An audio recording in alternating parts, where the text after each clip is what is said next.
తెలంగాణలో మున్సిపల్ ఎన్నికల పోలింగ్ కొనసాగుతుంది. ఉదయం 7 గంటల నుంచి ఓటు వేసేందుకు ఓటర్లు క్యూ కట్టారు. మొత్తం 116 మున్సిపాలిటీలు, 7 కార్పొరేషన్లకు ఎన్నికలు జరుగుతున్నాయి. రాష్ట్ర వ్యాప్తంగా 8,195 పోలింగ్ కేంద్రాలను ఏర్పాటు చేశారు. ఈ ఎన్నికల్లో 52,43,023 మంది ఓటర్లు తమ ఓటు హక్కును వినియోగించుకొని ఉన్నారు.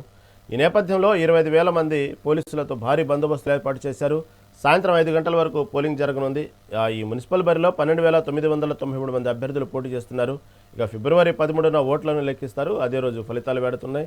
దీనికి సంబంధించిన మరింత సమాచారం మా ప్రతినిధి మల్లారెడ్డి అందిస్తారు.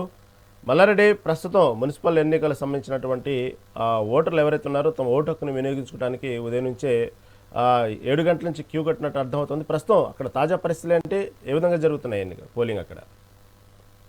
ఉమ్మడి మెదక్ జిల్లా వ్యాప్తంగా 19 మున్సిపాలిటీల్లో మున్సిపల్ ఎలక్షన్స్ జరుగుతున్న పరిస్థితి కొనసాగుతుంది. ఎన్నికల ప్రశాంతంగా జరగడానికి పోలీసు అధికారులు కూడా కట్టుబడితమైన భద్రతా ఏర్పాట్లు చేశారు. ఏదైతే 153 సమస్యాత్మక పోలింగ్ కేంద్రాలను గుర్తించి అక్కడ 3 అంచెల భద్రతా వ్యవస్థను కూడా ఏర్పాటు చేయడం జరిగింది. అయితే ఉమ్మడి మెదక్ జిల్లా వ్యాప్తంగా చూసినట్టుంటే మొత్తము 403 కౌన్సిలర్ల 19 మున్సిపాలిటీలో 403 కౌన్సిలర్ స్థానాలకు అయితే ఎన్నికలు జరుగుతున్నాయి. మొత్తము 1,657 మంది అభ్యర్థులు అయితే పోటీ పడుతున్న పరిస్థితి ఉంది. ఇందులో మహిళా అభ్యర్థులు 885 మంది, పురుష అభ్యర్థులు 772 మంది అభ్యర్థులు అయితే పోటీ పడుతున్న పరిస్థితి ఉంటుంది. ఉమ్మడి జిల్లా వ్యాప్తంగా చూసినట్టుంటే సంగారెడ్డిలో 541 పోలింగ్ స్టేషన్లను, ఇటు మెదక్ లో 149 పోలింగ్ స్టేషన్లు, సిద్దిపేట జిల్లాలో చూసినట్టుంటే 179 పోలింగ్ స్టేషన్లు అయితే ఏర్పాటు చేశారు. అయితే ముఖ్యంగా సిద్దిపేట, సంగారెడ్డి, మెదక్ పరిసర ప్రాంతాల్లోని మున్సిపాలిటీల్లో ఇప్పటికే పోర్ అనేది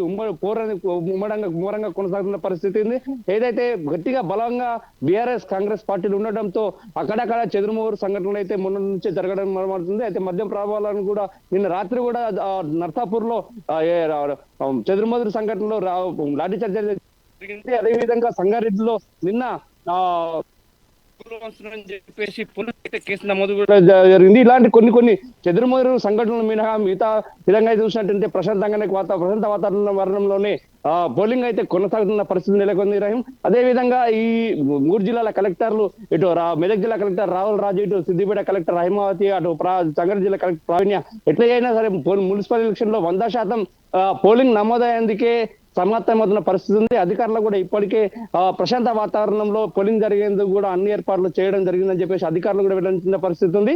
పోలింగ్ కేంద్రాల్లో మాత్రము ఉదయం 7 గంటల నుంచి మందకోడిగానే పోలింగ్ సాగుతుంది. ఇబ్రాహీం, జిల్లా వ్యాప్తంగా 5 లక్షల, ఉమ్మడి జిల్లా వ్యాప్తంగా చూస్తుంటే 5,31,291 మంది ఓటర్లు అయితే ఉన్నారు. అయితే ఇందులో మహిళా ఓటర్లు 2,96,000 మంది ఉన్నారు. వీరే ముఖ్యంగా మున్సిపాలిటీల్లో ఏ పార్టీ విజయం సాధించాలన్న మహిళా ఓటర్లే కీలకంగా ఉన్నారు. రహీం,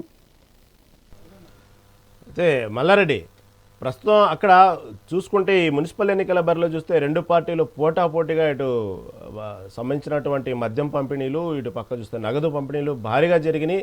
ప్రస్తుతం అక్కడ వాతావరణం ఉద్రిక్తత ఉంది అనేటువంటి విషయంలో నిన్న రాత్రి వరకు కూడా భారీగా పోలీసులు బందోబస్తు ఏర్పాటు చేశారు. ప్రస్తుతం అక్కడ వాతావరణం ఎలా ఉంది? అంటే ప్రశాంతంగానే ఉందా? కట్టుదిట్టమైన చర్యలు కొనసాగుతున్నాయి? ఎలా ఉంది?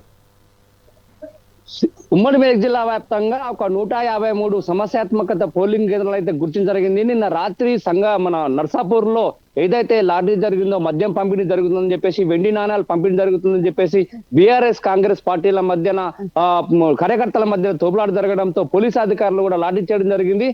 3 జిల్లాల పోలీసు అధికారులు ఇప్పటికే 3 అంచెల భద్రతా వ్యవస్థను ఏర్పాటు చేసి పోలింగ్ ప్రశాంతంగా జరిగేటట్లే అన్ని చర్యలు తీసుకుంటున్నారు. Rahim, right Mallareddy, right, thank you for update.